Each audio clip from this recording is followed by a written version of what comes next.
Good morning, I'm Chiki Verhel, and this is One News Now. Provincial buses from Calabarzon and other nearby southern provinces are now allowed to shuttle passengers to Metro Manila and back via the Parañaque Integrated Terminal Exchange. To give us the latest situation from the terminal, we have Gerard de la Peña reporting live from Parañaque. Gerard, are you seeing a lot of buses and passengers from the south? Well, Chiki, it looks like a regular pandemic day today at the Parañaque Integrated Terminal Exchange, and we're not seeing the long lines and the busy gates that we have been anticipating, and that is despite the fact that the government has already allowed provincial buses to take trips to and from Manila. Well, it turns out not a single bus from Batangas, Laguna, and the farther portions of Cavite that showed up today despite the government allowing their partial operations. PITX spokesperson Jason Salvador said they have also coordinated with bus companies to ask if there are any buses coming from the provinces today. But so far, the PITX management has not heard from them yet. 11 bus trips are supposed to end here today, including those coming from Batangas City, Lemery, Lipa City, Nasugbu, Ternate, Indang, Mendez, Tagaytay, Santa Cruz, and Siniloan, among others. But the PITX management said they are ready if any provincial buses show up anyway. Well, the PITX management said that they are meeting with provincial bus operators today at 10 a.m. to thresh out details such as those are related to advanced booking and also the schedule of trips. Well, the LTFRB mandated passengers going to the provinces to book their trips 2 days in advance, but so far the service is not yet being offered here at the PITX. Chiki. Okay, Jared, you mentioned that there are no passenger buses from the nearby provinces or from provinces in general coming to Metro Manila. How about passengers trying to catch a ride going to the nearby provinces? Did you see any of these passengers? Well, Chiki, we've seen a number of them here, but of course they don't have any choice but to wait if any bus will show up today going to the provinces. Chiki. Yes, you also mentioned that provincial buses have yet to show up today. There are none so far. Did the PTEX management discuss any reasons as to why this is the case? Well, it's everybody's guess out at this time, but the PTEX management said that maybe passengers are not yet keen on traveling, going back to Manila. So, yeah, that's maybe the reason why there are not any buses here at this point. Chiki. Okay, that makes a lot of sense. Thank you very much. That was Gerard de la Peña reporting live from Parañaque. The Transportation Department is looking to strictly implement cashless payments for buses running along the EDSA Busway. To tell us what commuters think about this, we have JC Cosico reporting live from Pasay City. JC, are commuters ready to comply? Should buses go fully digital soon? Tricky passengers of buses plying the EDSA busway around say they are in favor of the cashless payment system the government is set to implement tomorrow. Buses shuttling passengers along the EDSA busway system will go fully cashless. This is considered a safety measure against COVID-19 since the handling and exchange of cash notes in public transport can cause the spread of the virus. With this, passengers will be required to buy B cards or store the valid contactless cards where fares are automatically deducted just by tapping the card at fare collection machines. Each card is typically sold at 150 pesos with a 100 peso load. But beginning tomorrow, B cards will be sold at 80 pesos each, but with no consumable load. Here at the MRT Taft Avenue station in Pasay City, passengers are already lining up to buy and reload their B cards. Some say they are okay with this to avoid catching COVID-19. The same system is also being implemented at the LRT lines 1 and 2, MRT 3, and by a number of point-to-point buses at modern PUVs nationwide. Commuters may reload their B cards at LRT and MRT stations and some convenience stores.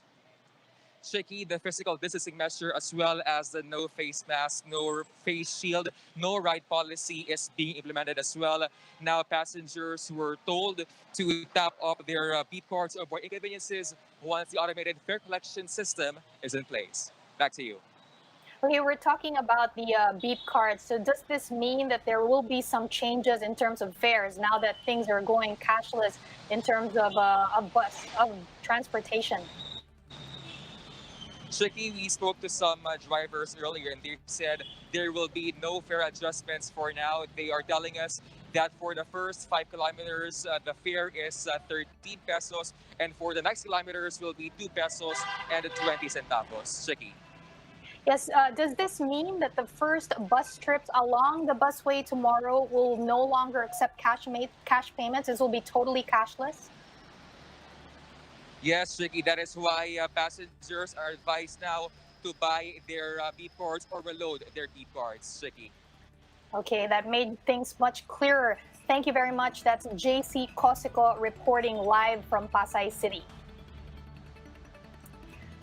We'll be back with more stories after the break. Keep it here on One News.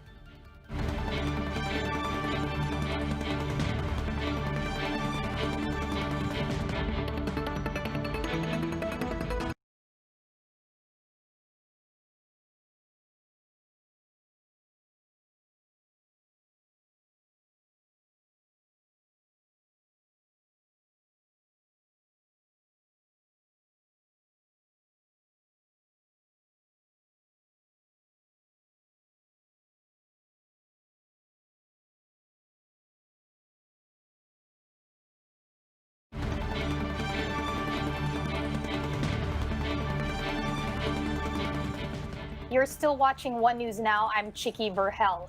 As more and more provincial buses resume trips to the metro and back, the Interagency Council for Traffic, or IATC, is expanding its inspections to ensure that provincial buses will go no further than the PITX. To give us the latest situation from the ground, we have Justine Punsalang reporting live from Parañaque. Justine, what do you have for us? Chiki, for the third straight week, the IACT, or the Interagency Council for Traffic, is manning the boundary separating the Rojas Boulevard and Coastal Road. But this time, they are focusing on making sure that no provincial buses from the southern provinces will go beyond the PITX. Since 5:30 in the morning, the IACT Secretariat and members of the LTFRB flagged down buses to check whether they are sticking to their assigned routes. And so far, all buses within their routes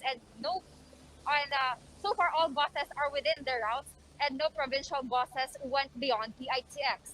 However, two vehicles, an AUV and a van, were impounded by the LTFRB for supposed irregularities. The driver of a DPWH shuttle van was not able to present a contract of lease, which is just the basic requirement for private vehicles operating as a shuttle service. On the other hand, an AUV was initially flagged down by the MMDA in the area due to disregard of traffic sign. Upon inspection, the MMDA enforcers saw that the AUV was carrying passengers, so they referred the matter to the LTFRB. At first, the driver insisted that his passengers were just his neighbors, but when the passengers themselves were questioned, they admitted that they paid 100 pesos each for the ride. Besides having violated the DOTr Joint Administrative Order 2014-01, the drivers will also be fined 200,000 pesos before they're able to recover their impounded vehicles. The IACT and LTFRB also issued tickets to drivers who violated basic traffic rules like improper use of helmet, having blinkers on their headlights, and non-wearing of uniform for PUV drivers. Chiki, according to IACT Special Operations Team Leader Jose Manuel Bonivi, the constant decrease of violators they have apprehended for the past 3 weeks only means that the drivers are becoming more disciplined and that they are aware that the IACT means business whenever they are apprehending violators. Chiki? Yeah, it's good to know that the drivers are actually becoming more disciplined, but I'd just like to clarify this 200,000 fine. Does this also, 200,000 fine to recover impounded vehicles, does this cover all types of vehicles? Well, Chiki, this 200,000 peso fine are just for private vehicles. However, for buses, the fine is actually 1 million pesos. And they will need to go to the LTFRB so that they can recover their vehicles. And that the buses, this 1 million fine, that only applies for provincial buses, but also city buses that are beyond their supposed routes. Chiki? Thank you for the clarification. That was Justine Punsalang reporting live from Parañaque City. And it's settled House Speaker Alan Peter Cayetano will step down to hand over the reins to Marinduque Representative Lord Alan Velasco in light of their so-called gentleman's agreement.